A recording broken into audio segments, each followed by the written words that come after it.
जय हिंद दोस्तों। Welcome to maths by कॉम्पिनिक एसएससी। आज चौथी क्लास है और आज हम ये सारे कॉन्सेप्ट्स डिस्कस करने वाले हैं। सबसे पहले प्राइस एंड कंजम्पशन, फिर A into B is equal to constant, वो अलग नहीं है, प्राइस एंड कंजम्पशन का ही पार्ट है। फिर एरिया एंड वॉल्यूम वाले क्वेश्चन। तो सबसे पहले प्राइस एंड कंजम्पशन का हम कॉन्सेप्ट जानेंगे। तो price and consumption equal to expenditure के होता है, ये आपको जानना पड़ेगा। तो सबसे पहले मैं आपको एक एग्जांपल देता हूँ। मान लीजिए आप हर महीने 50 रुपए प्रति किलो के चावल खाते हैं। हर महीने आप 50 रुपए प्रति किलो के चावल खाते हैं और आपका हर महीने 10 केजी चावल कंज्यूम होता है। मतलब हर महीने आपको 10 केजी चावल लगता है, या फिर आप बोल सकते हैं कि 10 केजी चावल आप हर महीने कंज्यूम करते हैं और आप 50 रुपए प्रति केजी चावल खाते हैं। तो आपका एक्सपेंडिचर कितना आता है हर महीने का? तो आप क्या करोगे, 50 से 10 को मल्टीप्लाई करोगे, राइट? तो आपका एक्सपेंडिचर कितना आएगा? आपका एक्सपेंडिचर हर महीने का आएगा 500 रुपये। मैं फिर से बोलता हूँ, आप हर महीने 50 रुपये प्रति केजी चावल खाते हैं और 10 केजी चावल आपको हर महीने लगता है। तो आपका टोटल एक्सपेंडिचर कितना आएगा? आप बोलोगे मेरा टोटल एक्सपेंडिचर आएगा 500 रुपये। तो मतलब एक्सपेंडिचर जो होता है वो प्राइस इंटू कंजम्पशन के होता है। एक्सपेंडिचर जो होता है वो प्राइस इंटू कंजम्पशन के होता है। अब ये आपका प्राइस हो गया, ये आपका कंजम्पशन हो गया और ये आपका एक्सपेंडिचर हो गया। तो price into consumption equal to expenditure के होता है। अब प्राइस और कंजम्पशन से तीन टाइप का क्वेश्चन मेनली बनता है। सबसे पहला टाइप जो बनता है वो ऐसा दिया जाता है कि प्राइस को मैंने 20% से इंक्रीज कर दिया और कंजम्पशन को भी मैंने 25% से इंक्रीज कर दिया। तो एक्सपेंडिचर में मेरा क्या चेंज आएगा, मतलब एक्सपेंडिचर मेरा कितने परसेंट से इंक्रीज होगा या फिर डिक्रीज होगा? तो सबसे पहले मैं एकदम बेसिक से आपको बताऊंगा एक्स मान के। तो मान लीजिए मेरा प्राइस पहले एक्स था, फिर 20% का फ्रैक्शन होता है 1/5। तो एक से मेरा प्राइस क्या हो जाएगा, 20% से बढ़ाना होगा तो क्या करेंगे हम, मल्टीप्लाइंग फैक्टर यूज करेंगे। 20% का फ्रैक्शन होता है 1/5, तो 5 में 1 की वृद्धि। तो हम एक्स को किससे मल्टीप्लाई करेंगे, 6/5 से। मल्टीप्लाइंग फैक्टर मैंने आपको पढ़ा दिया है। कंजम्पशन अगर मैं वाई मान लूँ तो वाई को किससे मल्टीप्लाई करना पड़ेगा, कंजम्पशन को 25% से इंक्रीज किया गया है तो 25% का फ्रैक्शन होता है 1/4। तो कंजम्पशन को हम मल्टीप्लाई करेंगे 4 में 1 की वृद्धि, मतलब 5/4 से। तो ये आ गया मेरा प्राइस और कंजम्पशन, मैंने ये लिख लिया है। अब एक्सपेंडिचर अगर मुझे चाहिए तो क्या करना पड़ेगा, एक्सपेंडिचर अगर चाहिए तो मुझे प्राइस और कंजम्पशन को गुना करना पड़ेगा, क्योंकि एक्सपेंडिचर जो होता है वो प्राइस इंटू कंजम्पशन पे होता है। एक्सपेंडिचर जो होता है वो प्राइस इंटू कंजम्पशन पे होता है। तो मुझे प्राइस और कंजम्पशन को गुना करना पड़ेगा तभी मुझे एक्सपेंडिचर मिलेगा। तो एक्सपेंडिचर अगर चाहिए मुझे तो मुझे प्राइस और कंजम्पशन को गुना करना पड़ेगा। तो यहाँ पे मेरा पहले का एक्सपेंडिचर एक्स इंटू वाई था, अभी मेरा expenditure x into 6/5 into y into 5/4 हो गया है। अब मैं इनका रेशियो लूंगा, पहले का और अभी का एक्सपेंडिचर का मैं रेशियो लूंगा। तो एक्स से एक्स कट जाएगा, वाई से वाई कट जाएगा, फिर 5 से 5 इधर कट जाएगा, 2 से ये 3 बार जाएगा, 2 से ये 2 बार जाएगा, तो क्रॉस गुना हो जाएगा। तो मेरा रेशियो आ जाएगा 2:3। मतलब मेरा एक्सपेंडिचर 2 से 3 हो गया है। मतलब इंक्रीज हुआ है कितना, एक, इसके ऊपर 2 के ऊपर इंटू 100। और 1/2 का परसेंटेज कितना आता है आपको पता है, 50%। और बड़ा है तो इंक्रीज आएगा। तो मेरा कंजम्पशन 50% से इंक्रीज हो जाएगा। तो ये मेरा आंसर हो गया। तो ये तो एकदम बेसिक तरीका था, लेकिन ये क्लैरिटी आपको होना चाहिए। इसके बाद मैं मेथड 2 डिस्कस करने वाला हूँ। तो मेथड 2 क्या है, मेथड 2 है हम एक्स वाई मानने की जगह अगर हम 100 मान ले तो प्राइस 20% से इंक्रीज हुआ है, कंजम्पशन 25% से इंक्रीज हुआ है। तो अगर हम प्राइस को 100 मान ले तो 100 का 20% 20 होता है, तो प्राइस 100 से 120 हो गया है। और कंजम्पशन को भी अगर हम 100 मान ले तो कंजम्पशन 100 से 125 हो गया है, क्योंकि 25% इंक्रीज हुआ है। अब अगर हम एक्सपेंडिचर निकालें तो जो काट रहा है काट दो, आरा टेरा, तो 25 से ये जाएगा 4 बार, 25 से ये जाएगा 5 बार, 20 से ये जाएगा 5 बार, 20 से ये जाएगा 6 बार, और कुछ जा रहा है नहीं। तो ये मेरा हो रहा है 20 और 5 × 6 = 30, तो 0 से 0 कट जाएगा, फिर भी 2 से 3 ही आएगा, आंसर तो चेंज होने नहीं वाला। तो मेरा 1 का वृद्धि आएगा 2 के ऊपर इंटू 100, 1/2 का परसेंटेज क्या होता है 50%, 2 से 3 हो रहा है मतलब इंक्रीज हो रहा है, तो इंक्रीज आएगा, तो 50% का इंक्रीज होगा मेरा कंजम्पशन। ये मेथड 2 हो गया। अब आते हैं मेथड 3 के ऊपर। मेथड 3 नहीं है, सॉरी, ये भी मेथड 2 ही है। मैंने 100 माना, राइट, मैंने 100 माना, तो आप 100 नहीं मान के 20% का फ्रैक्शन कितना होता है 1/5, 25% का फ्रैक्शन कितना होता है 1/4। तो अगर आप डिनोमिनेटर का वैल्यू मतलब 5 और 4 मान लोगे तो क्वेश्चन और आसान हो जाएगा, क्योंकि 20% का फ्रैक्शन होता है 1/5 और 25% का फ्रैक्शन होता है 1/4। तो मैंने आपको बताया है कि 4 का 25%, मैंने आपको बताया है कि 4 का 25% ऊपर वाला वैल्यू मतलब 1 होता है, 5 का 20% ऊपर वाला वैल्यू मतलब 1 होता है। तो अगर मैं नीचे वाला मान लूँ, प्राइस को 5 मान लूँ और कंजम्पशन को 4 मान लूँ, तो 4 का 25% 1 होगा, मतलब 1 की वृद्धि आएगी, 5 का 20% 1 होगा तो 1 की वृद्धि आएगी। तो मुझे 100 नहीं मानना, 100 भी नहीं मानना। तो हम कैसे कर सकते हैं, तो हम प्राइस को 5 मान लेंगे, तो 5 पे 1 की वृद्धि 5 से 6 हो जाएगा। कंजम्पशन को भी हम क्या मान लेंगे, 25% का फ्रैक्शन होता है 4, तो कंजम्पशन को हम 4 मान लेंगे, 4 पे 1 की वृद्धि, तो मेरा कंजम्पशन हो जाएगा 4 से 5। तो एक्सपेंडिचर में क्या चेंज आएगा, एक्सपेंडिचर में 5 से 5 कट जाएगा, 2 से 2, ये 2 से 3 बार, तो 2 से 3 हो जाएगा, तो 1 की वृद्धि 2 के ऊपर इंटू 100, मतलब 50% का चेंज आएगा, मतलब 50% से बढ़ जाएगा कंजम्पशन। ठीक है, ये तो हो गया मेथड 2 का ही। अगर मैं 100 नहीं मान के 5 और 4 मान लूँ, मतलब नीचे वाला संख्या मान लूँ, अब आएगा मेथड 3। मेथड 3 क्या है, मेथड 3 वही A+B वाला फॉर्मूला, A+B+A×B/100, इतना परसेंटेज का चेंज आता है सक्सेसिव। ये भी सक्सेसिव ही तो है, एक के ऊपर एक बढ़ रहा है, तो ये भी सक्सेसिव ही लगेगा। तो पहले 20% का चेंज आ रहा है, फिर 25% का चेंज आ रहा है, तो 20 × 25/100, तो ये आएगा 45। और ये इधर से अगर आप काटोगे 20 से ये 5 बार, 5 से 25 को 5 बार, तो 45 + 5 मतलब 50%, प्लस आया है तो 50% इंक्रीज हो जाएगा मेरा कंजम्पशन। ठीक है, और भी मेथड है, मेथड 4, ये और एक मेथड है, तो आप एक बार फॉलो कर सकते हैं या फिर चेक कर सकते हैं। मैंने x माना, y माना, आंसर आया, मैंने 100 माना, आंसर आया, मैंने 5 माना, 4 माना, आंसर आया, तो मैं कुछ भी मान लूँ आंसर तो आएगा ही।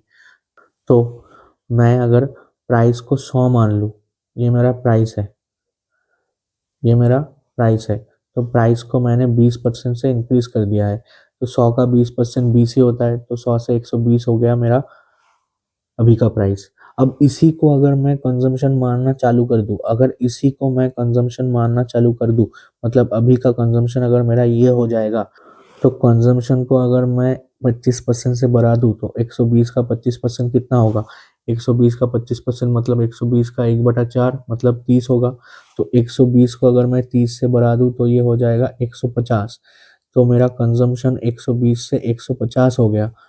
मैंने इसी को कंजम्पशन मानना चालू कर दिया, मैंने इसी को कंजम्पशन मानना चालू कर दिया, तो कंजम्पशन को मैंने 30 से बढ़ा दिया, तो 120 से हो गया 150। अब टोटल कितना इंक्रीमेंट आ रहा है मेरा, टोटल मतलब ओवरऑल कितना चेंज आ रहा है वो मेरा एक्सपेंडिचर हो जाएगा, तो मेरा ओवरऑल चेंज 100 से 150 हो गया, तो यही मेरा एक्सपेंडिचर में चेंज आ जाएगा, मतलब 100 से 150, 50 की टोटल वृद्धि आ रही है किसके ऊपर, 100 के ऊपर इंटू 100, तो 100 से 100 कट जाए, तो 50% का इंक्रीज आ जाएगा, यही मेरा आंसर हो जाएगा, मतलब एक्सपेंडिचर 50% से इंक्रीज हो जाएगा। ठीक है, ये 4 तरीके से हम ये क्वेश्चन कर सकते हैं। अब ये तो हो गया टाइप 1, मतलब ये एक तरीके का क्वेश्चन बन सकता है प्राइस एंड कंजम्पशन से। और दो तरीके का क्वेश्चन बन सकता है। तो दूसरा टाइप मैं अभी डिस्कस करूंगा, दूसरा टाइप के बाद फिर अगले टाइप पे जाएंगे।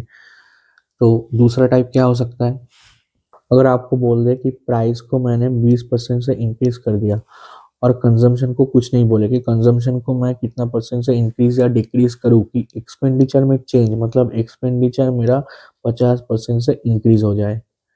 प्राइस को मैंने 20% से इंक्रीज कर दिया और कंजम्पशन को मुझे कुछ ना बोला जाए कि कितना परसेंट से इंक्रीज और डिक्रीज करूँ कि एक्सपेंडिचर मेरा 50% से इंक्रीज हो जाए।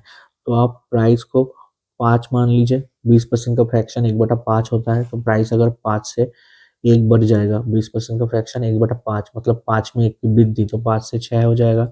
और कंजम्पशन को ऐसे ही रख ले, कंजम्पशन को मुझे नहीं पता क्या करना है, तो एक्सपेंडिचर मेरा 50% से बढ़ जाएगा। तो एक्सपेंडिचर 50% से बढ़ जाएगा मतलब 50% का फ्रैक्शन वैल्यू होता है 1/2, मतलब 2 से 1 की वृद्धि मतलब 3 हो जाएगा। अब एक्सपेंडिचर अगर प्राइस इंटू कंजम्पशन के होता है, एक्सपेंडिचर अगर प्राइस इंटू कंजम्पशन के होता है, तो कंजम्पशन इक्वल टू क्या आएगा, expenditure by price, expenditure by price. बस यही फॉर्मूला से आपको काम करना है, एक्सपेंडिचर बाई प्राइस पे आपको काम करना है। तो मेरा एक्सपेंडिचर कितना है 2 और प्राइस कितना है 5, तो आपको कंजम्पशन चाहिए तो 2/5 करना है, इधर 3/6 करना है। अब रेशियो लेना है, इधर तो 1/2 आ जाएगा। अब क्रॉस मल्टीप्लाई करना है, क्रॉस मल्टीप्लाई अगर आप करोगे तो 2 दूनी 4 और इधर 5, तो कंजम्पशन मेरा 4 से 5 हो जाएगा, मतलब 1 की वृद्धि आएगी किसके ऊपर, 4 के ऊपर इंटू 100। तो 1/4 का परसेंटेज मान क्या होता है 25%, तो कंजम्पशन मेरा 25% से इंक्रीज हो जाएगा, यही मेरा आंसर आ जाएगा। ठीक है, अब आप यहाँ ऐसे भी कर सकते हो, आप ऐसे डिवाइड ना करके ऐसे कर सकते हो कि प्राइस मेरा 5 से 6 हो गया और कंजम्पशन को मुझे नहीं पता, तो एक्सपेंडिचर मेरा क्या हो गया, एक्सपेंडिचर मेरा 2 से 3 हो गया। अब आप ऐसे देख सकते हो कि 5 को मैं किससे मल्टीप्लाई करूं कि मेरा आंसर 2 आ जाए, तो 2 मुझे ऊपर चाहिए और 5 को हटाना है, तो 2/5 से मल्टीप्लाई करना है हुआ। 6 को किससे मल्टीप्लाई करूं कि 3 आ जाए, तो 6 को मुझे हटाना है तो नीचे तो 6 लाना ही पड़ेगा, और 3 मुझे चाहिए तो 3 को ऊपर लाना पड़ेगा। तो ऐसे आप डायरेक्ट सोच सकते हो, आपको ऐसे बटे में करने की ज़रूरत नहीं होगी, तो ये और फास्ट हो जाएगा। तो 3 से एक बार, 3 से 2 बार, तो आएगा तो वही 4/5, मतलब 1 की कमी करनी पड़ेगी 4 के ऊपर। 1/4 का परसेंटेज वैल्यू क्या होता है 25%। ठीक है, बार बार आप ऐसे 100 मत लगाओ, वो तो लिखने के लिए होता है। 1/4 मतलब 25%, डायरेक्ट करो ऐसे, टाइम बचेगा। अब इसका मेथड 2 क्या हो सकता है, मेथड 2 वही ए प्लस बी वाला फॉर्मूला, ए प्लस बी प्लस ए इंटू बी बटा 100, इतना परसेंटेज का चेंज आएगा।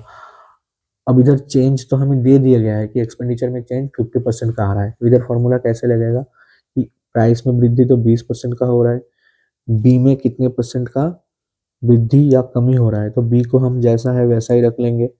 ठीक है, और 20 इंटू बी बटा 100, तो एक्सपेंडिचर में क्या हो रहा है 50% की वृद्धि आ रहा है, ये ऐसे हमें फॉर्मूला लगाना पड़ेगा। तो ये 20 से ये जाएगा एक बार, 20 से ये जाएगा 5 बार, तो 20 को अगर हम इस तरफ ले लेंगे तो ये हो जाएगा 30, और ये आएगा 6b, 6b बटा 5 इज इक्वल टू 30।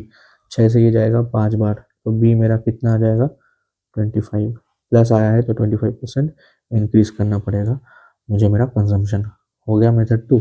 अब मेथड 3 समझते हैं। प्राइस मेरा 100 था, ये मेरा प्राइस था, प्राइस को मैंने 20% बढ़ा दिया, 100 का 20% 20 ही होता है, तो प्राइस मेरा 120 हो गया। तो अब इसी को अगर मैं कंजम्पशन मानना चालू कर दूं, तो कंजम्पशन को मैं क्या करूं मुझे नहीं पता, तो कंजम्पशन को ऐसा ही छोड़ दो, तो ओवरऑल एक्सपेंडिचर में क्या होगा मेरा 50% इंक्रीज हो जाएगा। तो अब एक्सपेंडिचर को 50% बढ़ा दो, ये एक्सपेंडिचर में चेंज आता है, यहाँ से यहाँ तक एक्सपेंडिचर में चेंज आता है, तो एक्सपेंडिचर मेरा 100 से 150 हो गया। तो अब देखो कंजम्पशन में कितना चेंज आ रहा है। कंजम्पशन मेरा 120 से 150 हो गया, तो आप रेशियो भी ले सकते हो या फिर ऐसे भी देख सकते हो कि 30 की वृद्धि आई किसके ऊपर, 120 के ऊपर, इंटू 100। तो 30 एकम 30, 1/4। तो फिर से 1/4 का परसेंटेज मान कितना होता है, 25%। तो 25% इंक्रीज आएगा, क्योंकि 120 से 150 हो रहा है, इंक्रीमेंट आ रहा है तो इतना इंक्रीज होगा कंजम्पशन, इतना इंक्रीज करना पड़ेगा इतना परसेंटेज से। तो हो गया मेथड 3। अब तीसरा टाइप, दो टाइप मैंने बता दिया, अब तीसरा टाइप क्या है, ये सबसे इंपॉर्टेंट है। अगर प्राइस को मैं 20% से इंक्रीज कर दूं, तो कंजम्पशन को मुझे कितना परसेंट से डिक्रीज करना पड़ेगा कि मेरा एक्सपेंडिचर में कोई चेंज नहीं आए, मतलब एक्सपेंडिचर मेरा अनचेंज रहे, पहले का मेरा जितना एक्सपेंडिचर था अभी का भी मेरा एक्सपेंडिचर वही रहे। तो इसको कैसे करेंगे, तो इसको करने का तरीका ये रहेगा कि प्राइस मेरा क्या हो जाएगा, 5 से 6 हो जाएगा, कंजम्पशन का मेरा नहीं पता, और एक्सपेंडिचर नो चेंज मतलब क्या, नो चेंज मतलब एक्सपेंडिचर का रेशियो 1:1 रहेगा, मतलब पहले भी जो था अभी भी वो रहेगा, पहले अगर एक्स था अभी भी एक्स रहेगा, तो काटोगे तो 1:1 ही आएगा। तो नो चेंज मतलब 1:1 रेशियो, मतलब पहले अगर कोई चीज था अभी भी वही रहेगा, तो रेशियो उसका काटोगे तो 1:1 आएगा। ठीक है, तो सेम एक्सपेंडिचर से प्राइस को डिवाइड करोगे तो हमें कंजम्पशन मिलेगा। तो कंजम्पशन क्या आएगा, 1/5, और इधर आएगा 1/6।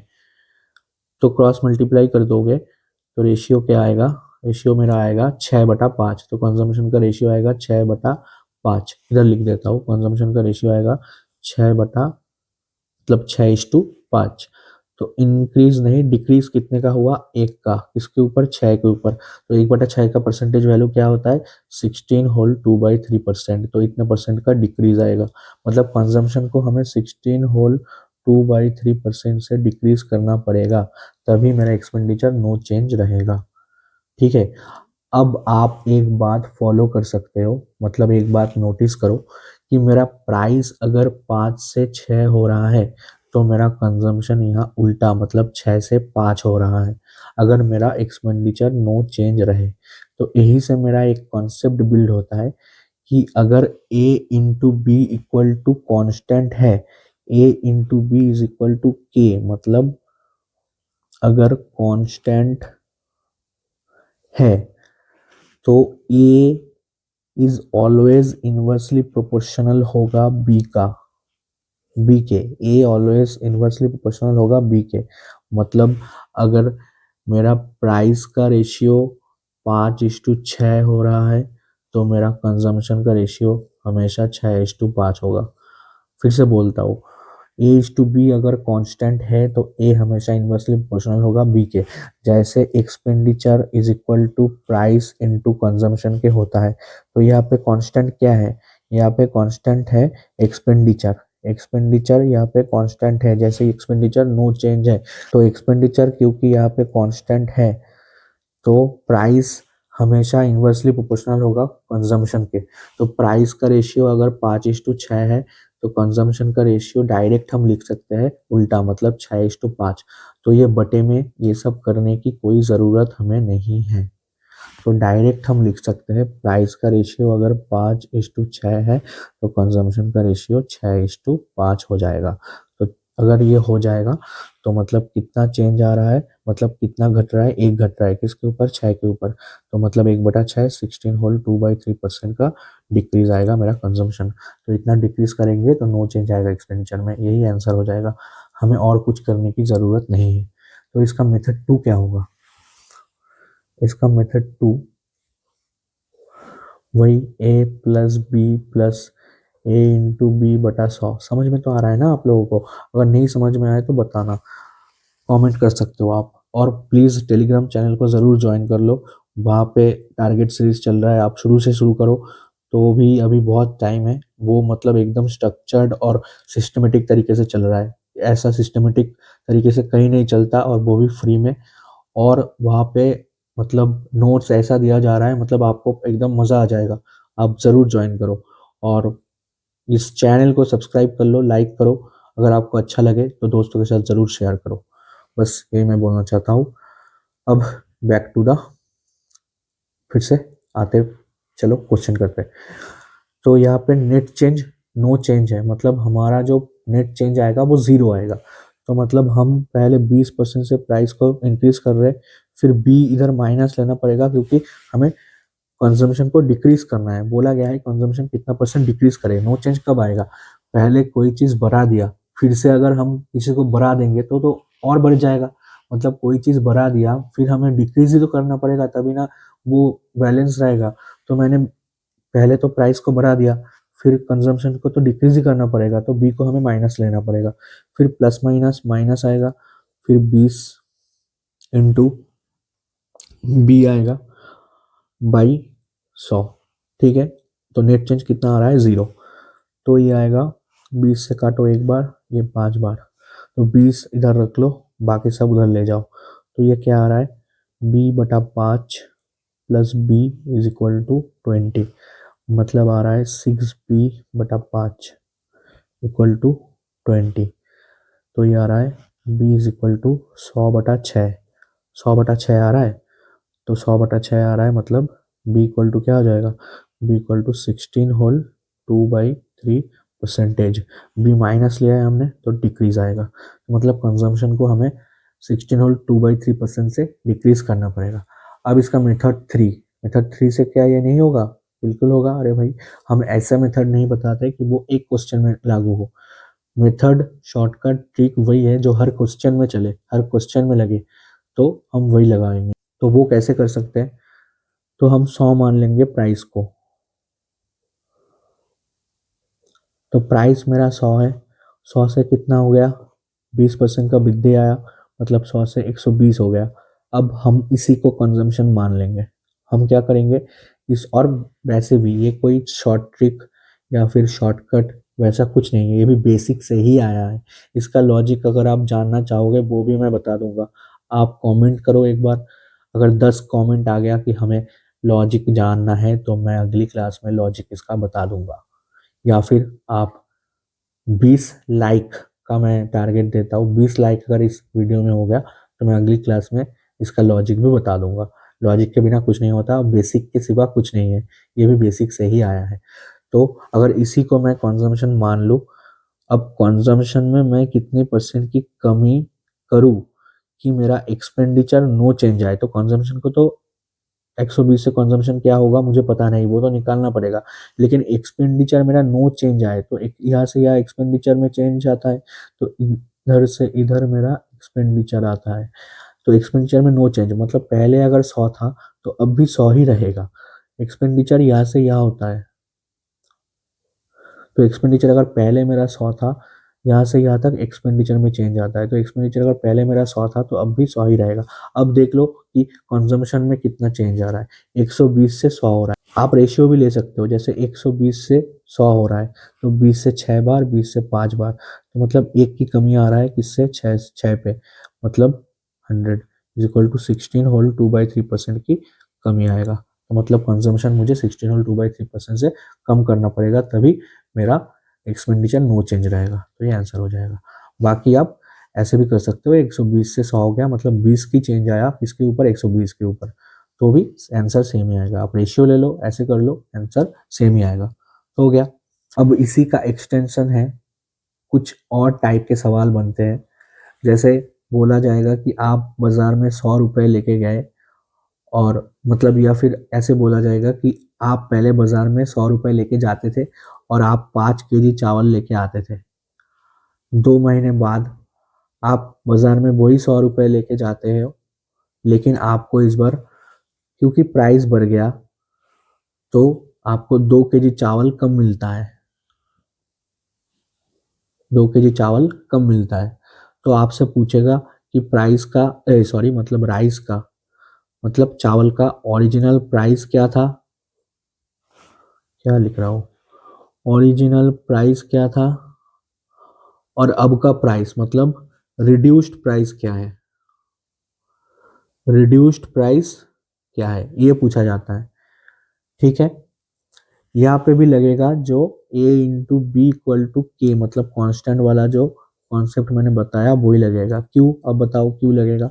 क्योंकि आप बाजार में पहले भी 100 रुपये लेके जाते थे और आप अभी भी 100 रुपये लेके जाते हो बाजार में। मतलब क्या सेम है, एक्सपेंडिचर सेम है। एक्सपेंडिचर मेरा कांस्टेंट है। आप पहले भी 100 रुपये लेके जाते थे, अब आज भी 100 रुपये लेके जाते हो। तो प्राइस चेंज होगा, कंजम्पशन चेंज होगा, लेकिन एक्सपेंडिचर मेरा सेम है। तो यहाँ पे भी क्या होगा, प्राइस अगर रेशियो में मेरा ए से बी होगा, मतलब प्राइस का रेशियो अगर ए इज टू बी होगा, तो कंजम्पशन का रेशियो मेरा बी इज टू ए हो जाएगा। यही कंसेप्ट से मेरा क्वेश्चन सॉल्व होगा। ठीक है, और भी एक तरीका है, वो मैं जब क्वेश्चन करूंगा तब समझाऊंगा। तो क्वेश्चन के हेल्प से, वो क्वेश्चन के थ्रू से मैं आपको समझा सकता हूँ वो वाला कॉन्सेप्ट। तो अभी क्वेश्चन स्टार्ट करते हैं। सॉरी, यहाँ पे रिड्यूस्ड प्राइस नहीं, इंक्रीज्ड प्राइस आएगा, क्योंकि प्राइस तो बढ़ रहा है ना। तो यहाँ पे रिड्यूस्ड प्राइस की जगह पे इंक्रीज्ड प्राइस आएगा।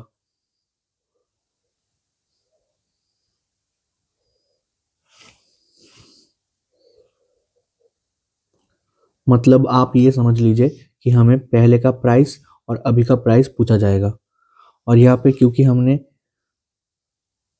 ए और बी ले लिया है, और क्योंकि हमने यहाँ पे ए और बी ले लिया है वेरिएबल, तो हम A into B equal to constant, तो हम यहाँ पे ए इंटू बी ना लेके, मतलब ए इंटू बी ना लिख के पी इंटू क्यू ले रहे हैं, पी इंटू क्यू लिख रहे हैं। मतलब है वही चीज, क्योंकि हमने यहाँ पे ए और बी ले लिया है रेशियो में। तो या तो आप ये कर सकते हैं, रेशियो में आप पी और क्यू लिख लीजिए, तो यहाँ पे into B equal to K, मतलब कांस्टेंट लिख लीजिए। मतलब एक ही वेरिएबल नहीं होना चाहिए, बस ये बात है। बाकी समझने के लिए आप समझ सकते हैं। तो चलिए क्वेश्चन शुरू करते हैं। So here we go. अब से क्वेश्चन हिंदी में भी रहा करेगा, हिंदी और इंग्लिश दोनों में रहा करेगा क्वेश्चन। अब से आपने मांग किया और मैंने क्वेश्चन हिंदी में भी ला दिया। और भी कोई डिमांड आपका रहेगा तो आप कमेंट सेक्शन में लिख सकते हैं, मैं वो भी पूरी करने की कोशिश करूंगा। तो पहला क्वेश्चन आज का शुरू करते हैं। A reduction of 20% in the price of sugar enables a person to buy 5 kg more for ₹100। What is the original price per kg? चीनी की कीमत में 20% की कमी होने से एक व्यक्ति 100 रुपये में 5 किलो ज्यादा चीनी खरीद पाता है। प्रति किलो चीनी की असली कीमत क्या है? मतलब हमें ओरिजिनल प्राइस, मतलब पहले का प्राइस पूछा गया है, और क्या कांस्टेंट है? एक्सपेंडिचर। वो पहले भी बाजार में 100 रुपये लेके जाता था और आज भी 100 रुपये ही लेके जाता है, मतलब एक्सपेंडिचर कांस्टेंट है। तो रिडक्शन मतलब 20% की चीनी की कीमत में कमी हो रहा है, तो प्राइस 20%, मतलब 20% का फ्रैक्शन होता है 1/5, मतलब प्राइस 5 से 4 हो रहा है, तो कंजम्पशन उल्टा हो जाएगा। तो कंजम्पशन मेरा 4 से 5 हो जाएगा। तो 4 से कंजम्पशन 5 हो गया, मतलब मेरा एक की वृद्धि आ रहा है, एक की वृद्धि आ रहा है।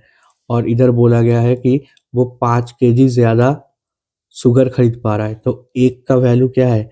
एक का वैल्यू 5 kg है। तो एक का वैल्यू अगर 5 kg है, तो इधर 4 का वैल्यू क्या हो जाएगा?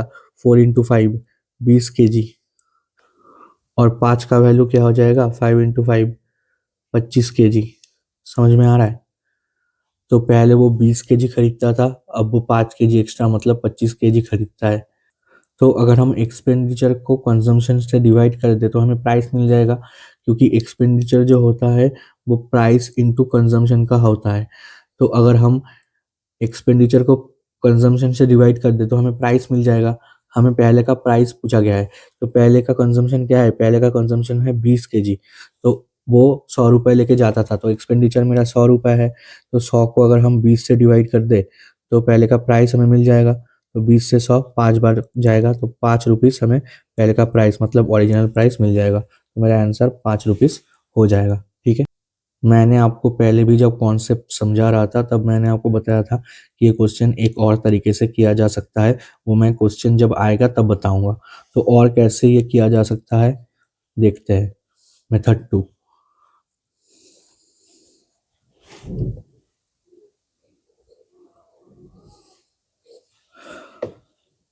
मान लीजिए आप 200 रुपये लेके बाजार गए चीनी खरीदने। आप 5 kg चीनी लेके घर आए।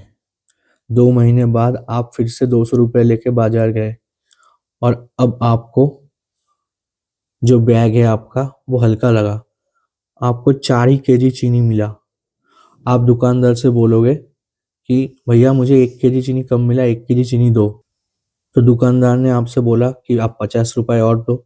आपने दुकानदार से बोला कि भैया 1 केजी चीनी और दो क्योंकि बैग हल्का लग रहा है, मुझे इससे पहले और ज़्यादा चीनी मिलता था। दुकानदार बोलेगा आप 50 रुपए और दो। मतलब 1 केजी चीनी का जो कीमत है अभी 50 रुपए हो गया है। 1 केजी चीनी का जो कीमत है अभी 50 रुपए हो गया है। तो 50 रुपए 1 केजी चीनी का कीमत हो गया है। मतलब 200 का कितना परसेंट 50 रुपए होता है? 100 से 200 दो बार 25%। मतलब चीनी की कीमत 25% से बढ़ गया है। मतलब 50 रुपए चीनी की कीमत बढ़ जाने के कारण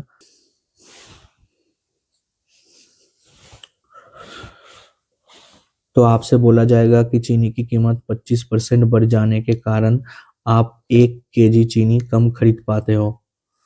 तो मतलब 200 का 25% कितना होता है? 50, आपने खुद निकाला।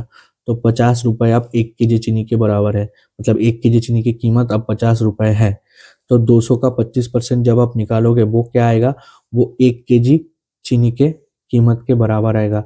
मतलब जो चीनी मैं अब कम खरीद पा रहा हूँ या ज़्यादा खरीद पा रहा हूँ, वो जितना चीनी का दाम बढ़ रहा है या घट रहा है उसका बराबर आएगा। तो 200 का 25% अगर आप निकालोगे तो वो 1 केजी चीनी के कीमत के बराबर आएगा।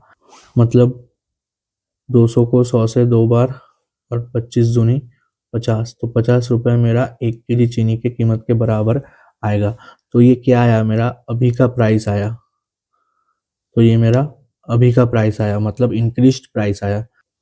और अगर मुझे बाद का प्राइस निकालना है तो चीनी का कीमत कितना परसेंट से बढ़ा है? 25% से। तो 25% का फ्रैक्शन होता है 1/4।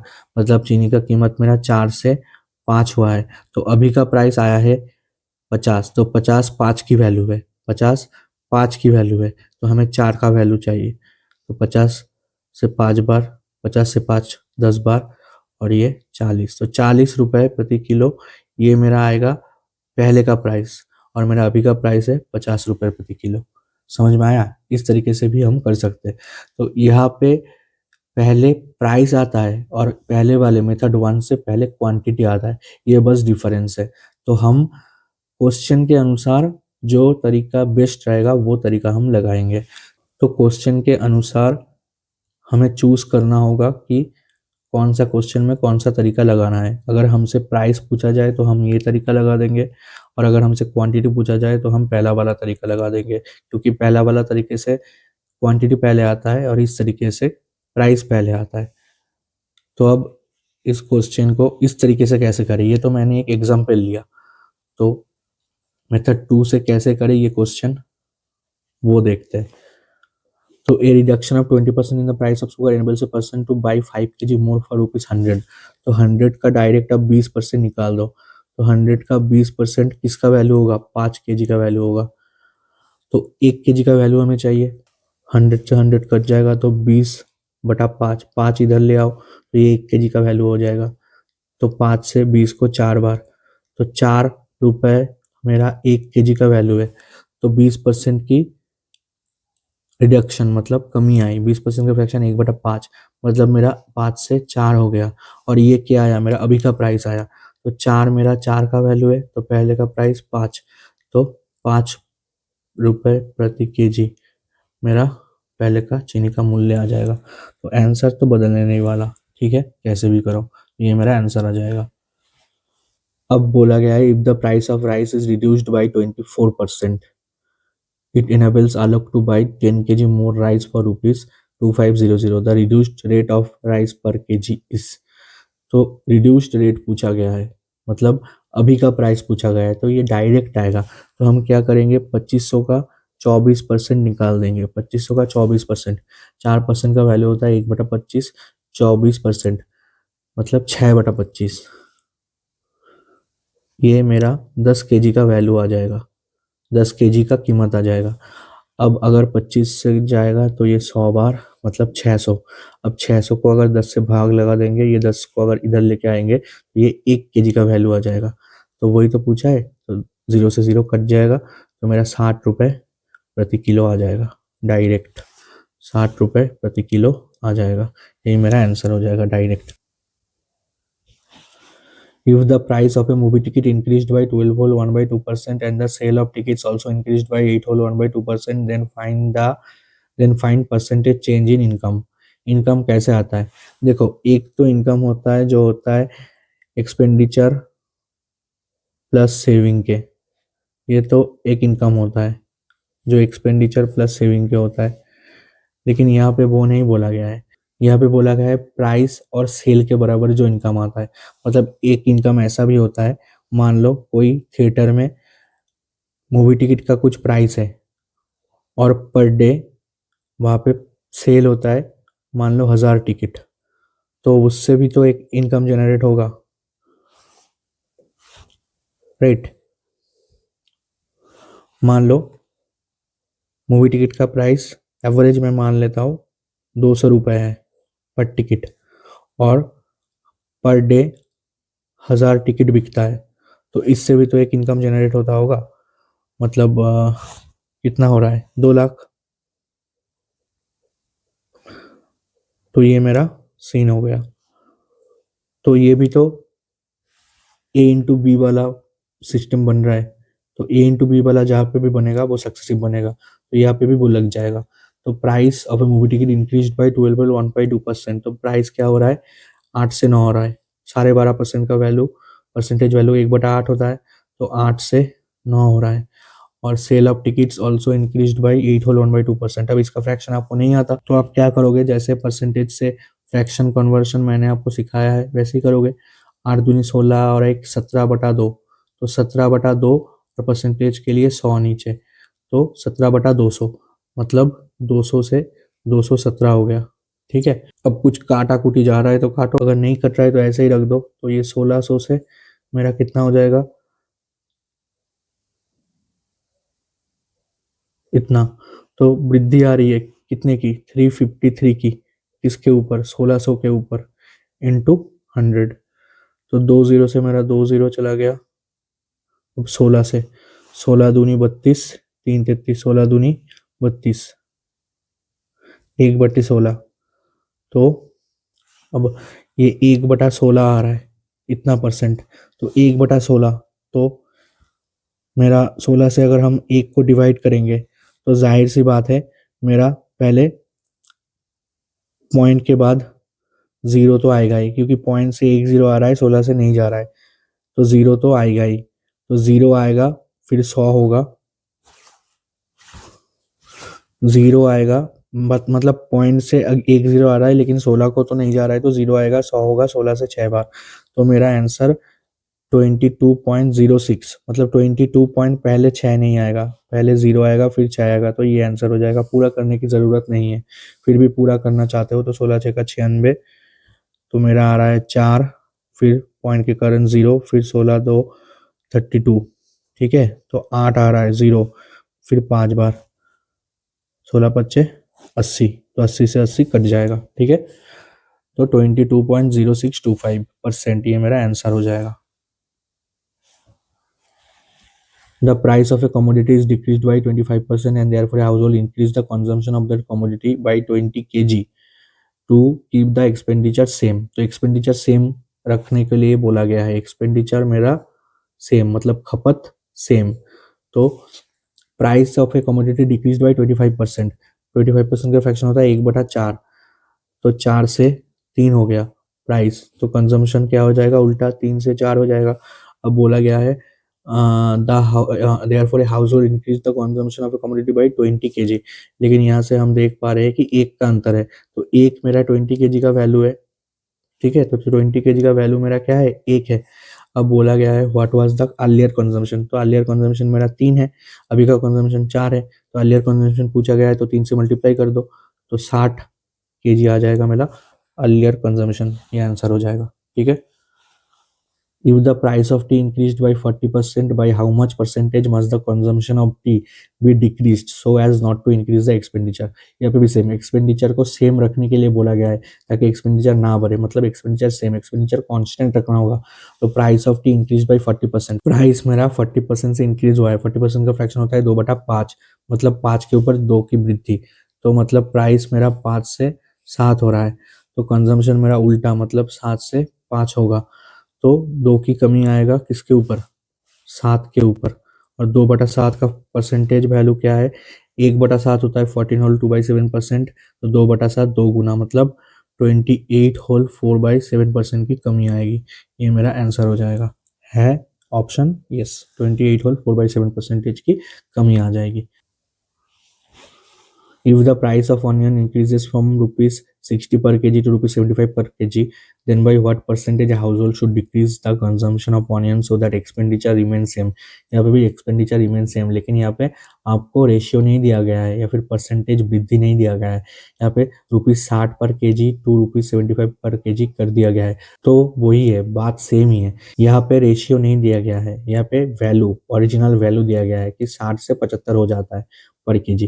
तो आप रेशियो बना लो, आपको क्या चाहिए, रेशियो चाहिए। परसेंटेज भी अगर आपको दिया जाए कि मान लो 25% की वृद्धि आ जाए, ठीक है, 25% की वृद्धि आ जाए प्राइस में, तो आप क्या करते हो, 1/4 की वृद्धि आ जाता है, मतलब 4 के ऊपर 1 की वृद्धि, तो 4 से 5 हो जाता है, ऐसे ही तो लिखते हो, 4 से 5 हो जाता है, तो हमें अल्टीमेटली चाहिए क्या, रेशियो चाहिए।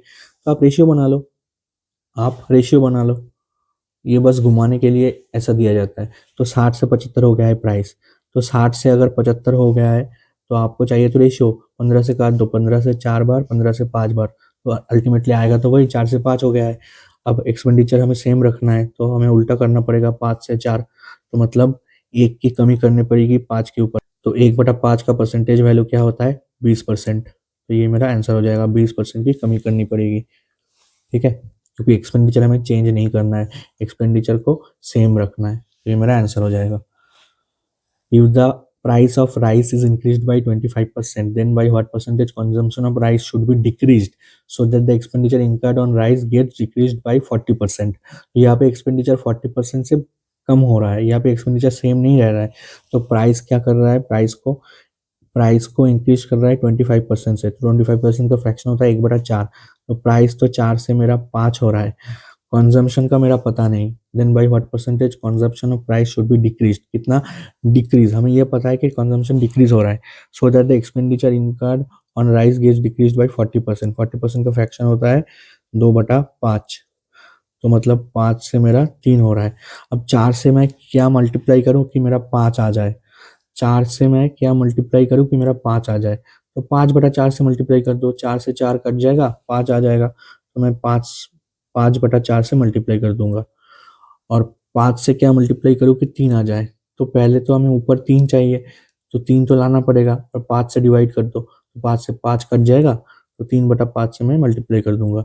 अब मैं क्या करूंगा, रेशियो लूंगा, रेशियो में क्या होता है, क्रॉस मल्टीप्लाई हो जाता है, रेशियो में जब पढ़ाऊंगा आपको दिखाऊंगा क्रॉस मल्टीप्लाई हो जाता है, तो कंजम्पशन का रेशियो मेरा क्या हो जाएगा, 25 से 12 हो जाएगा, तो 13 की कमी आएगी किसके ऊपर, 25 के ऊपर, इंटू 100, 25 से 4 बार, तो मेरा 52% की कमी आ जाएगी, तो 52% की कमी आ जाएगी, ये मेरा आंसर हो जाएगा, ठीक है। इसको आप वैसे भी कर सकते हो, मेथड 2 इसका क्या हो सकता है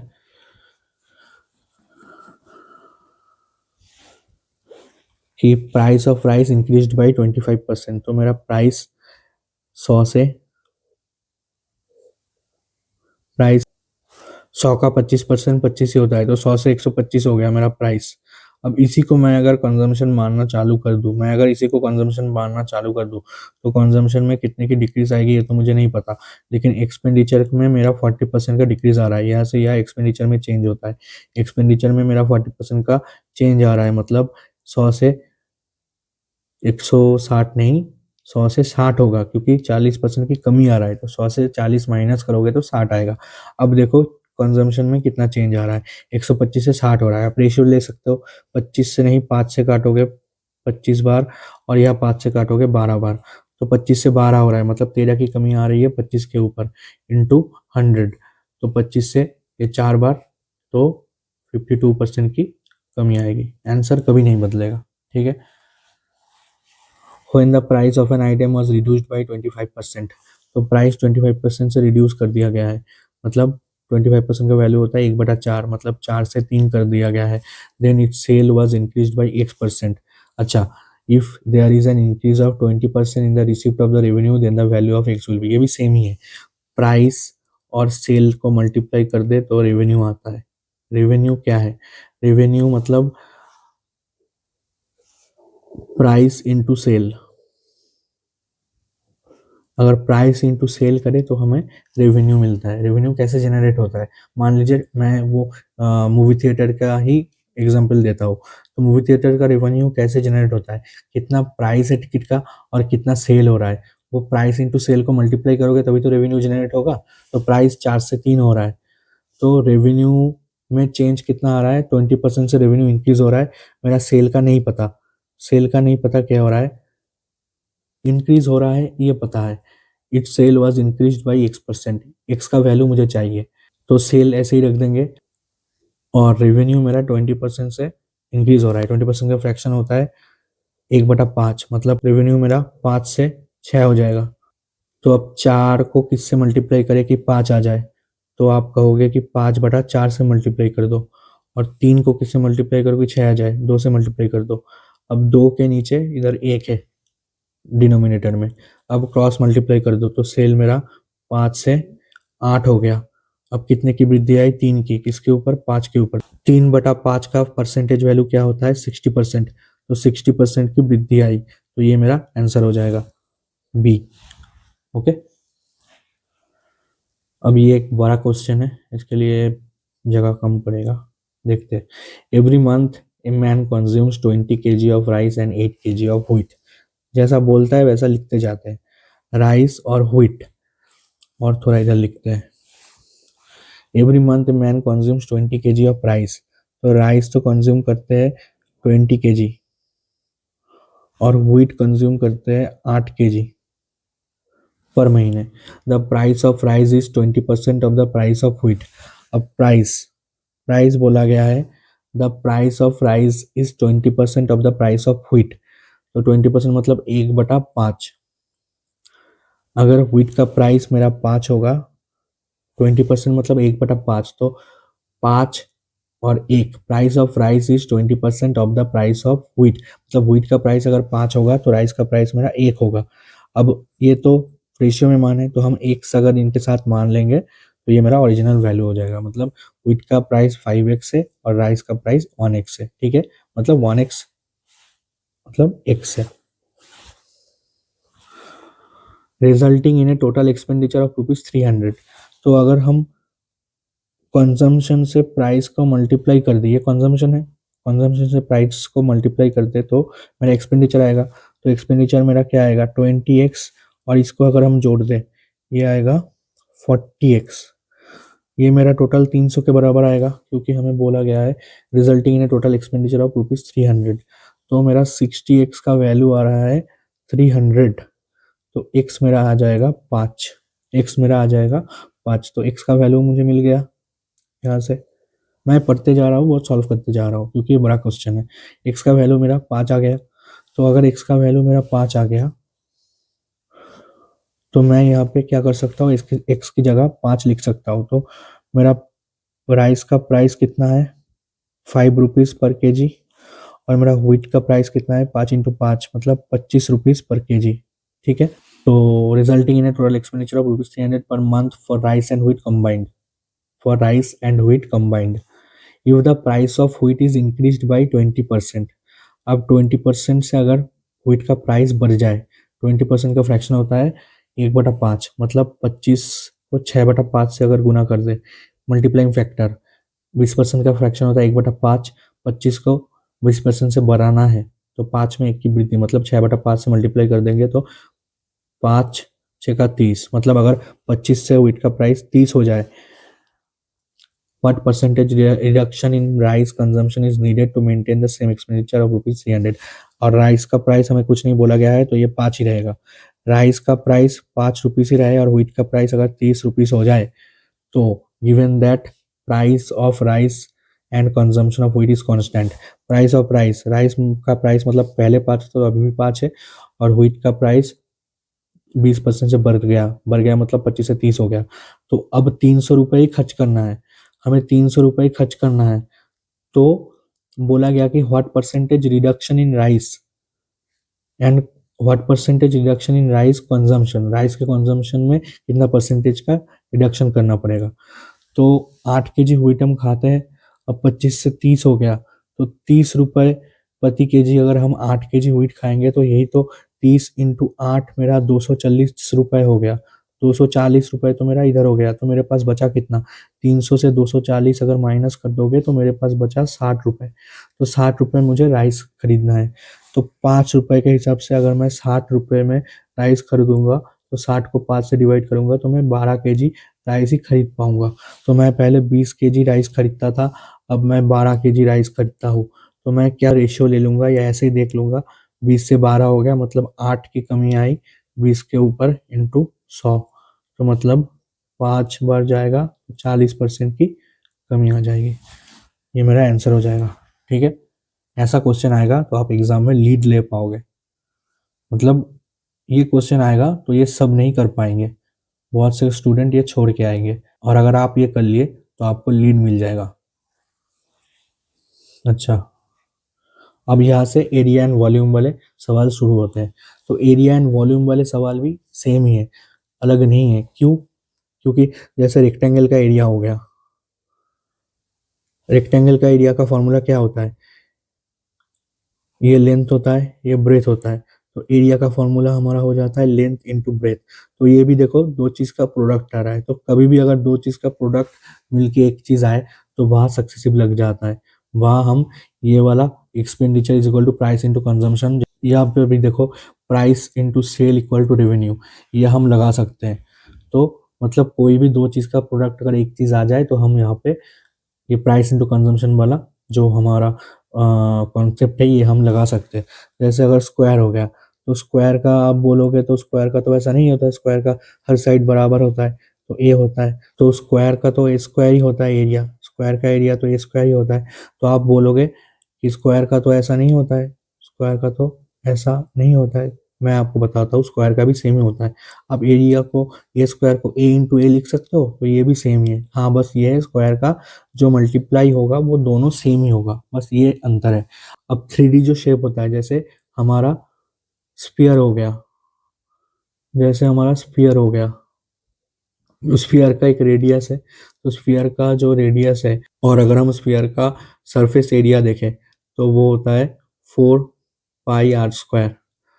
तो यहाँ पे 4 पाई जो है वो कांस्टेंट है, क्योंकि मेरा स्फीयर का पहले का कुछ एरिया रहेगा एरिया 1, और स्फीयर का बाद का कुछ एरिया रहेगा एरिया 2। तो 4 पाई रेडियस तो चेंज होगा r1² और 4 पाई r2²। तो हम रेशियो जब लेंगे 4 पाई से 4 पाई कट जाएगा, तो ये कोई इम्पैक्ट क्रिएट नहीं करेगा। इसीलिए हम सिर्फ रेडियस को देखेंगे, इसीलिए हम सिर्फ रेडियस को देखेंगे। तो जब मेरा स्फीयर का फॉर्मूला मतलब कर्व सरफेस एरिया का फॉर्मूला 4 पाई r² है, तो 4 पाई को हम इग्नोर कर देंगे, हम सिर्फ r² पे फोकस करेंगे। तो एरिया का फॉर्मूला क्या हो जाएगा, r इंटू आर। यहाँ पर भी प्रोडक्ट आ रहा है, दो प्रोडक्ट का चीज एक मेरा क्वांटिटी आ रहा है, तो यहाँ पर भी वो price into consumption equal to expenditure वाला लग जाएगा। जैसे मेरा अगर एक सिलेंडर है,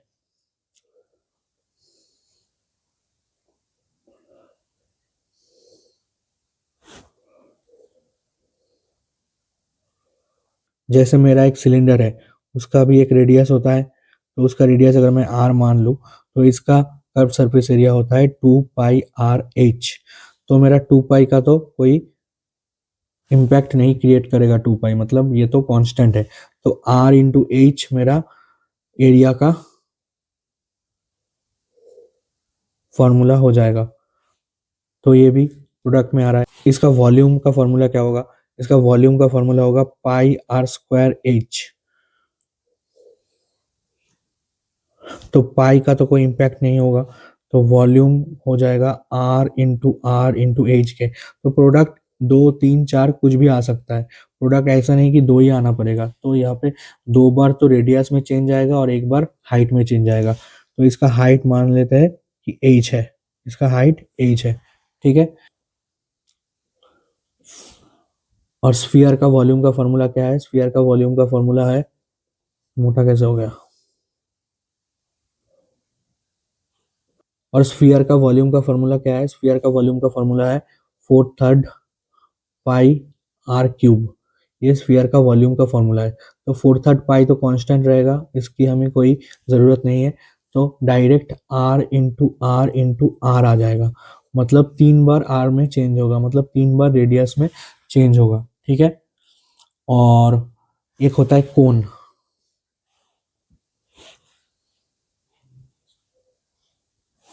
एक होता है कोन।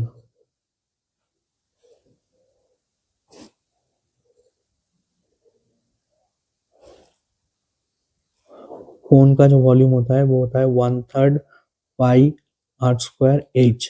तो 1/3 पाई कांस्टेंट है, तो इसका कोई इम्पैक्ट नहीं है। तो वॉल्यूम हो जाएगा आर इंटू एच। तो वॉल्यूम क्या हो जाएगा? R into H. तो मैंने क्या बोला कि प्रोडक्ट सिर्फ दो ही होना चाहिए, ऐसा नहीं है, प्रोडक्ट तीन भी हो सकता है। तो कोन के मामले में भी वॉल्यूम 2 बार आर पे डिपेंड करेगा और 1 बार एच पे डिपेंड करेगा। इन तीनों के प्रोडक्ट पे डिपेंड करेगा। तो मेरा price into consumption equal to expenditure वाला कॉन्सेप्ट ही यहाँ पे लगेगा। तो अब चलिए क्वेश्चन शुरू करते हैं। If each edge of a cube is increased by 10%, then the percentage increase in its surface area is। तो एरिया जब भी आए तो 2 बार का चेंज आता है। एरिया जब भी आए तो 2 बार का चेंज आता है। Each edge of a cube is increase by 10%। तो यहाँ पे आपको फ्रैक्शन जाने की जरूरत नहीं है। यहाँ पे आप स्मार्ट सा आप तरीका लगाओ, फॉर्मूला लगा दो A+B वाला। 10% का क्या होता है? अगर सेम परसेंटेज का चेंज आए और 2 बार आए तो उसका फॉर्मूला है 2A+A² बटा 100। ये मैंने आपको पहले बताया नहीं होगा, आज मैं बता देता हूँ। सेम परसेंटेज का चेंज आए और अगर 2 बार आए, 2 बार के लिए आए, 2 टाइम्स 2 बार के लिए आए, तो इसका फॉर्मूला होता है सक्सेसिव का 2A+A² बटा 100। तो 2A मतलब 2 × 10 मतलब 20 प्लस A² मतलब 10 का स्क्वायर 100/100। तो 100 से 100 कट जाएगा, ये 1 आएगा, मतलब 21% का चेंज मुझे मिल जाएगा, मतलब 21% का चेंज मुझे मिल जाएगा। या फिर आप मेथड 2 लगा सकते हो, वही 10 से 11 हो गया, 2 बार आएगा, 10 से 11 हो गया। क्योंकि 2 बार क्यों आएगा समझ सकते हो? क्योंकि क्यूब का सरफेस एरिया का फॉर्मूला होता है 4A²। टोटल सरफेस एरिया का फॉर्मूला होता है 6A², लेकिन सिर्फ सरफेस एरिया बोले तो उसका फॉर्मूला होता है 4A²। और वैसे भी 4 या 6 कुछ भी हो, 4 और 6 तो मेरा कट जाएगा, मतलब उसका कोई इंपैक्ट नहीं आएगा, वो कांस्टेंट है। हमें A² से मतलब है, मतलब A × A आएगा सरफेस एरिया का फॉर्मूला। फॉर्मूला नहीं, मतलब चेंज जो आएगा A × A पे आएगा। 2 बार है तो 10 से 11 एक बार, 10 से 11 एक बार। तो क्या होगा? 100 से 121 हो जाएगा, मतलब 100 के ऊपर 21 की वृद्धि। तो 21 की वृद्धि किसके ऊपर? 100 के ऊपर। तो 21% का चेंज आ जाएगा, मतलब वृद्धि आएगा। आंसर हो जाएगा ये। ठीक है। क्यूब का मैंने नहीं बताया।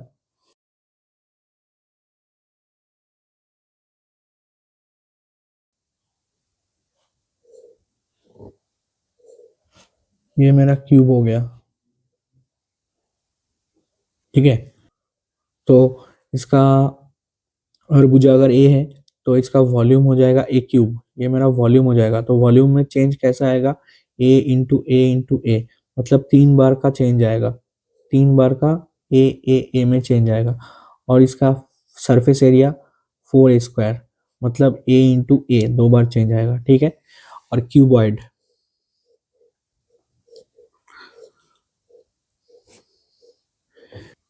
ये मेरा क्यूब हो गया। ठीक है। और क्यूब में वॉल्यूम में जो चेंज आता है वो length into breadth into height का आता है। क्यूब में 3 चीज होता है, लेंथ, ब्रेथ और हाइट। तो वॉल्यूम में जो चेंज आएगा वो 1 बार लेंथ पे आएगा, 1 बार ब्रेथ और 1 बार हाइट के मल्टीप्लाई के हिसाब से आता है। ठीक है। अब the area of a regular triangle increases by 21%, bye what percentage did the side length increase. तो ये वाला जो क्वेश्चन था, बस इसी का उल्टा ये वाला क्वेश्चन है। हमें चेंज दे दिया गया है 21% का, by what percent did the side length increase. मतलब जो टोटल चेंज है, मतलब रेगुलर ट्रायंगल का एरिया में चेंज हमें 100 से 121 दे दिया गया है। अब हमें साइड में कितना चेंज है वो निकालना है। तो अब कुछ नहीं, इसका बस रूट ले लो। इसका क्या करो? रूट ले लो। वहां पे क्या कर रहे थे आप? स्क्वायर कर रहे थे। एक्चुअली में तो स्क्वायर ही कर रहे थे ना। अब देखो, एक्चुअली में आप 10 से 11, 10 से 11 मतलब आप 10 का स्क्वायर और 11 का स्क्वायर ही तो कर रहे हो, तभी तो आपको 100 और 121 मिल रहा है। तो यहाँ पे उल्टा करना है, यहाँ पे आप रूट ले लो, तो क्या आएगा, 10 से 11 आएगा। मतलब एक की वृद्धि किसके ऊपर, 10 के ऊपर, इंटू 100, 1/10 मेरा कितना परसेंटेज होता है, 10%। ठीक है, तो साइड में लेंथ कितना इंक्रीज करेंगे, 10%। तो ये मेरा आंसर हो जाएगा। समझ में आया? If the height of a triangle is increased by 20% and the base is increased by 12%, what is the new area in centimeter square if the old area of the triangle was 200 centimeter square? तो triangle का जो area होता है वो होता है half into base into height. ठीक है, ये ट्राइंगल का एरिया का फॉर्मूला होता है। ये क्या होता है, ये ट्राइंगल का एरिया का फॉर्मूला होता है। अब आप देख सकते हो कि हाफ जो है वो तो कांस्टेंट रहेगा, दोनों में आएगा रेशियो में, तो ये इम्पैक्ट नहीं क्रिएट करेगा। तो बेस इंटू हाइट मेरा एरिया का चेंज आ जाएगा, एक बार बेस में एक बार हाइट में।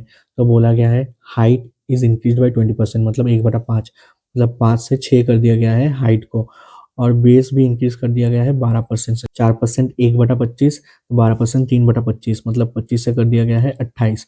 अब कुछ काटे तो काट लो, जैसे यहाँ पे कुछ नहीं काट रहा है तो यहाँ 125, और आप यहाँ पे 6 इंटू 28 से लिख लो, मल्टीप्लाई करने की जरूरत नहीं है। What is the new area in centimetre square if the old area of the triangle was 200 centimetre square? तो 200 मेरा यहाँ पे किसका वैल्यू है, ये इनिशियल है ये फाइनल है।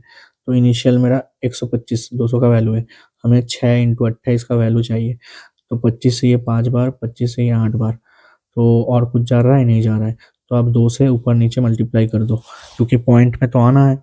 तो ये कैलकुलेशन के तरीके होते हैं, ये आपको सीखने हैं।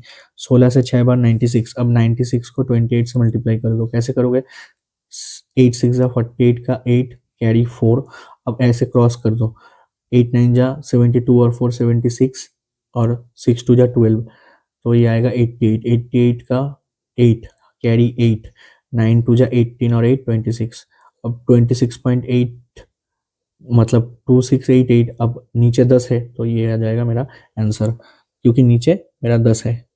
तो ये 268.8 मेरा आंसर आ जाएगा, 268.8 मेरा आंसर आ जाएगा। ये कैलकुलेशन के तरीके हैं जो आपको सीखने हैं। वो डेवलप कैसे होगा, day by day, day by day, day by day आपको होगा वो डेवलप, एक दिन में नहीं होगा। If the radius of sphere is increase by 20%, अब रेडियस 20% से इंक्रीज हुआ है, ठीक है, तो मतलब 20% का फ्रैक्शन क्या होता है, 1/5, मतलब 5 से 6 हुआ है। Then find the percentage increase in its volume, तो वॉल्यूम में 3 बार चेंज आता है, तो आप 5 से 6 करोगे, फिर से 5 से 6 करोगे, फिर से 5 से 6 करोगे। ठीक है, या फिर आप ऐसे कर सकते हो, डायरेक्ट आप सक्सेसिव का फॉर्मूला लगा दो।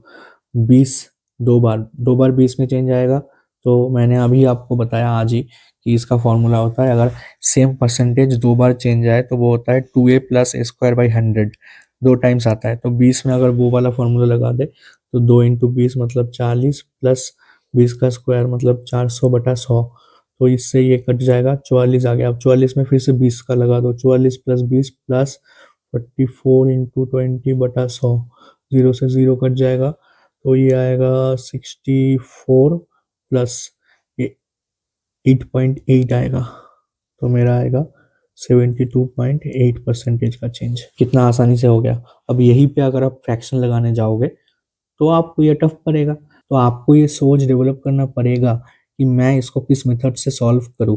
फ्रैक्शन से जाऊंगा तो लेंदी पड़ेगा, या फिर 20% दिया गया है, 3 बार चेंज है, तो मैं फॉर्मूला लगा दूंगा, that easy.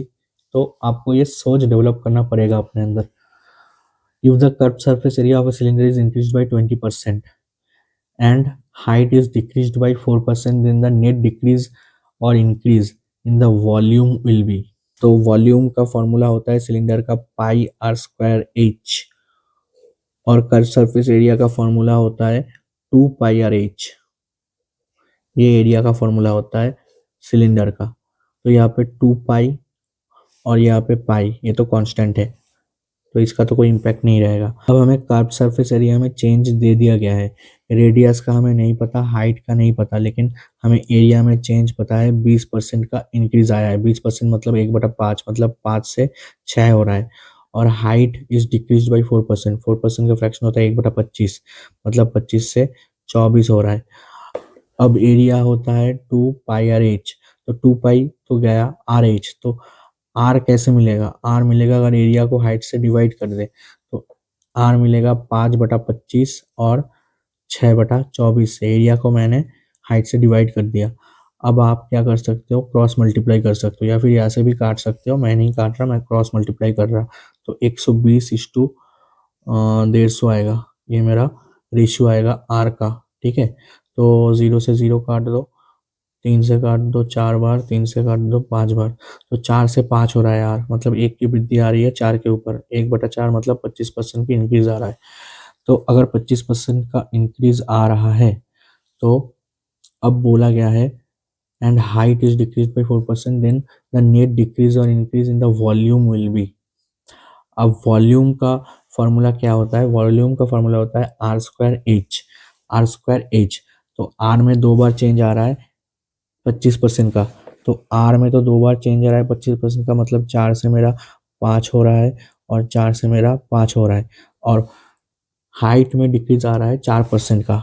Are square H मतलब 2 बार आर में चेंज आएगा, 1 बार हाइट में चेंज आएगा। तो 2 बार आर में चेंज मतलब 4 से 5, 4 से 5, और हाइट में डिक्रीज आ रहा है 4% का। 4% का फ्रैक्शन होता है 1/25, मतलब 25 से 1 की कमी मतलब 24 हो रहा है। ठीक है, बहुत अच्छा क्वेश्चन है ये।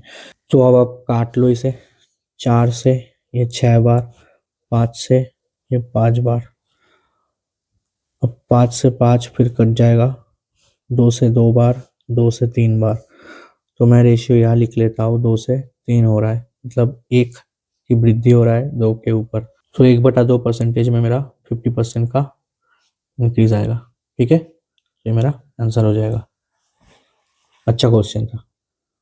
अब परसेंटेज का आज का लास्ट क्वेश्चन, ये both length and breadth of a cuboid is increase by 12%, then by how much percent its height should be reduced so that the volume of the cuboid remains same. तो cuboid का volume का formula होता है length into breadth into height, मतलब एक बार length में change आएगा, एक बार ब्रेथ में चेंज आएगा और एक बार हाइट में चेंज आएगा। तो लेंथ और ब्रेथ तो दोनों 12% से इंक्रीज हो रहा है। 12% मतलब 3/25, मतलब 25 से 28 हो रहा है, फिर से 25 से 28 हो रहा है। ठीक है, तो इसको अगर हम मल्टीप्लाई कर दे तो 625 से 784 हो रहा है। क्यूब आपको आना चाहिए। फिर हाइट को कैसे रिड्यूस करें कि मेरा वॉल्यूम सेम हो, मतलब 1:1 हो। तो 1:1 तभी आएगा जब ये पूरा कट जाएगा।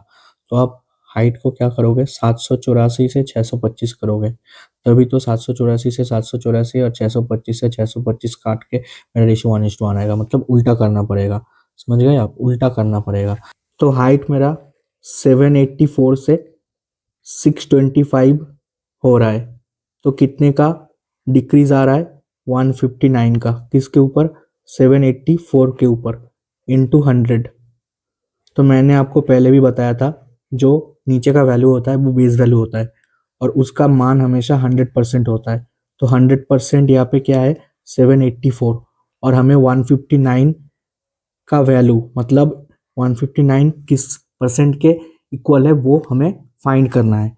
तो 784 अगर 100% के इक्वल है, तो अगर मैं एक पॉइंट शिफ्ट कर दूं तो 10%, मतलब अगर 10 से डिवाइड कर दूं तो वो मेरा 78.4 के बराबर आएगा। और अगर मैं दोनों साइड 2 से मल्टीप्लाई कर दूं तो 20% मेरा क्या आएगा, 20% मेरा 156.8 के बराबर आएगा। ठीक है, और इधर मेरा 159 है, तो 156.8 से थोड़ा सा ही बड़ा है, तो मेरा आंसर 20% से थोड़ा सा ही बड़ा आएगा, जो कि मेरा सी ऑप्शन सेटिस्फाई कर रहा है। तो यही मेरा आंसर हो जाएगा। और भी क्लैरिटी अगर चाहिए तो आप 1% का मान निकाल लीजिए। 10% अगर 78.4 है तो 1% कितना आ जाएगा, इधर करता हूं मैं। 10% अगर 78.4 है तो 1% मेरा क्या आ जाएगा, 7.84। तो 7.84 अगर हम 156.8 में जोड़ेंगे तो मेरा 21% बन जाएगा। 20% पे अगर हम 1% जोड़ेंगे तो मेरा 21% बन जाएगा। तो 21% नियर अबाउट मेरा कितना आ रहा है, 21% नियर अबाउट मेरा 163 आ रहा है पॉइंट समथिंग।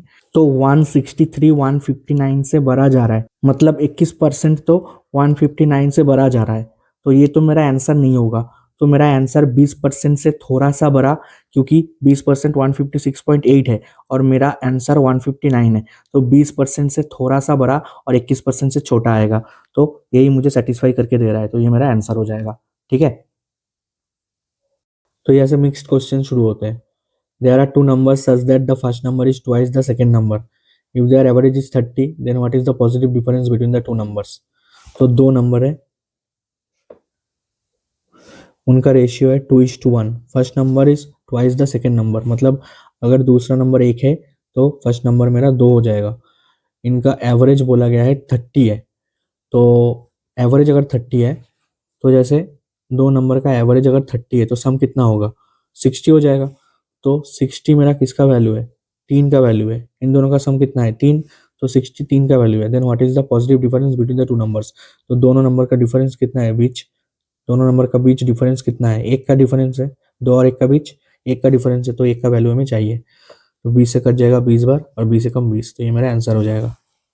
ठीक है, ये मेरा आंसर हो जाएगा। Simplify the following expression. आपने अलजेब्रा में एक फॉर्मूला पढ़ा होगा A cube plus B cube का, वो होता है A plus B into A square minus A B plus B square. ये अलजेब्रा का एक फॉर्मूला होता है। ठीक है, तो इधर अगर मैं 0.8 को ए मान लूँ तो ये ए क्यूब आ रहा है प्लस बी क्यूब आ रहा है, लेकिन ये 0.08 है, तो इसको मैं ए नहीं लिख सकता, तो मुझे इसको 0.8 बनाना होगा। कैसे, अगर मैं इसको 10 से मल्टीप्लाई कर दूँ तो 10 से मैं सिर्फ इसको मल्टीप्लाई नहीं कर सकता, मुझे दोनों तरफ करना होगा। तो मैं 10 से इधर भी मल्टीप्लाई करूँगा और 10 से इधर भी मल्टीप्लाई करूँगा। दोनों तरफ अगर 10 से मल्टीप्लाई कर दूंगा तो ये तो मेरा ए क्यूब प्लस बी क्यूब बन गया, और ये भी मेरा पॉइंट एक तरफ शिफ्ट हो जाएगा। 10 से मल्टीप्लाई करना है मतलब 10 कॉमन लेके, मतलब हर जगह 10 से मल्टीप्लाई हो जाएगा, तो ये भी 0.8 0.8 0.6 ये भी 0.8 0.6 बन जाएगा। तो फिर मैं इसको ए लिख पाऊंगा, तो ये बन जाएगा ए स्क्वायर और ये बन जाएगा बी स्क्वायर और ये बन जाएगा ए बी। ठीक है, तो ए क्यूब प्लस बी क्यूब की जगह मैं क्या लिख सकता हूँ, मैं ये लिख सकता हूँ A cube plus B cube equal to, क्या लिख सकता हूँ, A cube plus B cube की जगह मैं ये लिख सकता हूँ, ये वाला पोर्शन मैं लिख सकता हूँ A plus B into A square minus A B plus B square, और नीचे भी मेरा A square plus B square minus A B है, सेम ही है, तो इससे ये कट जाएगा, तो ऊपर क्या बचेगा, सिर्फ मेरा ए प्लस बी बचेगा, क्योंकि मैंने ए क्यूब प्लस बी क्यूब की जगह ये लिख दिया है।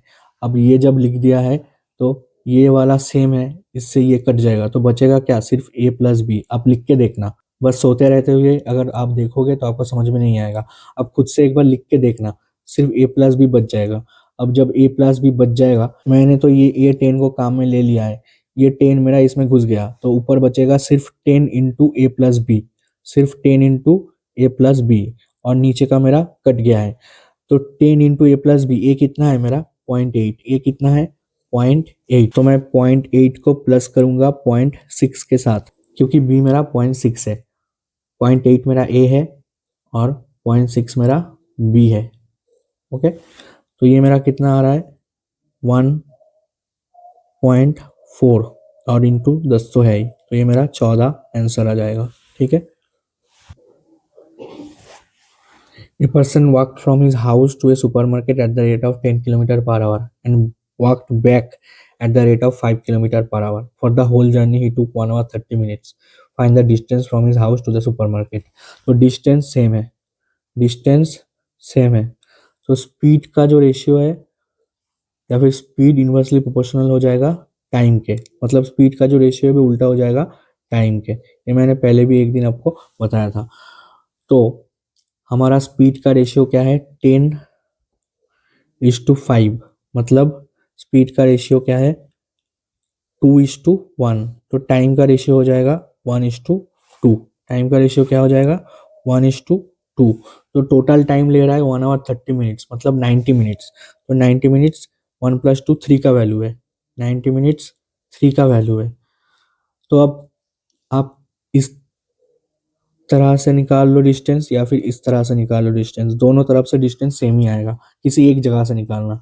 93 का वैल्यू है, तो आप क्या कर सकते हो, इसका टाइम निकाल लो, तो 2 का वैल्यू क्या हो जाएगा, 60 मिनट मतलब 1 घंटा। तो वो 5 की स्पीड से 1 घंटा चलता है, क्योंकि यूनिट सेम होना चाहिए। 60 मिनट से आप मल्टीप्लाई करोगे तो आंसर नहीं आएगा। 60 मिनट को आपको घंटे में कन्वर्ट करना पड़ेगा, मतलब 60 से डिवाइड करना पड़ेगा। तो 5 की स्पीड से, 5 किलोमीटर पर आवर की स्पीड से वो 1 घंटा चलता है, मतलब कितना चलता है, 5 किलोमीटर। तो ये मेरा आंसर हो जाएगा। अब इधर से भी निकाल सकते हो, वो 10 की स्पीड से, मतलब 90/3, आप इसका टाइम निकाल लो इंटू 1, तो ये आएगा 30 मिनट। अब 30 को आपको 60 से डिवाइड करना पड़ेगा, क्योंकि मिनट में तो नहीं ला सकते हम आंसर। तो ये आएगा हाफ आवर, मतलब आधा घंटा, आधा घंटा। तो 10 की स्पीड से वो आधा घंटा चलता है, 10 की स्पीड से वो आधा घंटा चलता है, तो भी आंसर मेरा आएगा कितना, 5 किलोमीटर। तो आंसर बदलने नहीं वाला, आप इधर से निकालो या फिर इधर से निकालो। तो 10 से ये 2 5 बार जाएगा, तो 5 किलोमीटर मेरा आंसर आ जाएगा दोनों तरफ से। ठीक है। A certain number of persons can complete a work in 90 days. If there be 10% less, it would have been taken 10 days more for the work to be completed. Find the total number of persons in the beginning.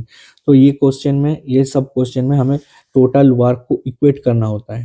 Total work को equate करना होता है। Total work अगर equate हो जाएगा तो मेरा answer भी आ जाएगा। ये सारे क्वेश्चन जो होते हैं ये टाइम एंड वर्क के जो स्टैंडर्ड क्वेश्चन या फिर जो बाकी सारे क्वेश्चन जो मोस्ट ऑफ द टाइम देखा जाता है उससे अलग होते हैं। यहाँ पे certain number of persons can complete work in 90 days. तो टोटल वर्क क्या है, यहाँ पे सर्टेन नंबर ऑफ पीपल को मैं एक्स मान लेता हूँ और एक्स से उनका एफिशिएंसी है, उसको अगर मैं 90 से मल्टीप्लाई कर दूँ तो एफिशिएंसी इंटू टाइम मेरा टोटल वर्क आता है। तो ये certain number of persons can complete work in 90 days. तो एक्स आदमी एक्स की एफिशिएंसी से 90 डेज में एक काम पूरा करता है, ये टोटल वर्क आ गया मेरा। अब बोला गया है इफ देयर बी 10% लेस, अगर मेरा 10 लोग कम होता, मतलब x माइनस 10 होता, तो इस एफिशिएंसी से it would have taken 10 days more, मतलब 100 दिन लगता। तो काम तो पूरा इधर भी हो रहा है, काम पूरा इधर भी हो रहा है, ये भी टोटल वर्क है, ये भी टोटल वर्क है, तो दोनों को मैं इक्वल रख सकता हूँ, दोनों को मैं इक्वेट कर सकता हूँ। तो यहाँ पे इक्वेट करना होता है टोटल वर्क को। Find the total number of persons in the beginning, मतलब हमें x का मान चाहिए होगा, बस निकालो आप यहाँ से। तो 0 से ये 0 कट जाएगा, तो यहाँ पे आएगा 9x equal to 10x minus 100, तो x इक्वल टू 100, ये मेरा आंसर आ जाएगा। बहुत ही आसान सा सवाल है, बस आपको डिकोड करना आना चाहिए, इक्वेट करना आना चाहिए टोटल वर्क को, तो बाकी आपका हो जाएगा। The difference between 24 and the mean proportional of 7 and 63 is. तो 24 और किसका डिफरेंस चाहिए, 7 और 63 का मीन प्रोपोर्शनल का। मीन प्रोपोर्शनल आपको निकालना आता है 7:x प्रोपोर्शनल x:63, इसका हमें मीन प्रोपोर्शनल, मतलब x जो है वही मीन प्रोपोर्शनल है, x का वैल्यू हमें चाहिए। तो कैसे निकलेगा, x² इज इक्वल टू 7:7 × 63। तो x का वैल्यू जो आएगा वो रूट आएगा 7 और 63 का। तो 63 को हम 7 और 9 लिख सकते हैं इंटू, और 7 तो मेरा एक है ही, तो 7 एक बार आ जाएगा, और 9 का रूट होता है 3, तो x मेरा 21 आ जाएगा। बस 24 और 21 का डिफरेंस आपसे पूछा है, मतलब 3 मेरा आंसर हो जाएगा। ठीक है, तो आज का क्लास यही पे एंड होता है। 20 क्वेश्चन पूरे हो गए, क्वालिटी क्वेश्चंस थे। तो नेक्स्ट क्लास में मिलते हैं, और चैनल को सब्सक्राइब कर लो, बहुत मेहनत से वीडियो बनता है, क्वेश्चंस पीपीटी में मैं ही टाइप करता हूँ, तो बहुत मेहनत लगता है। तो चैनल को सब्सक्राइब करके लाइक कर दो, और टेलीग्राम चैनल पे ज्वाइन हो जाओ। और कुछ नहीं चाहता, बस चैनल को सपोर्ट करो सब्सक्राइब करके। तो नेक्स्ट क्लास में मिलते हैं, थैंक यू।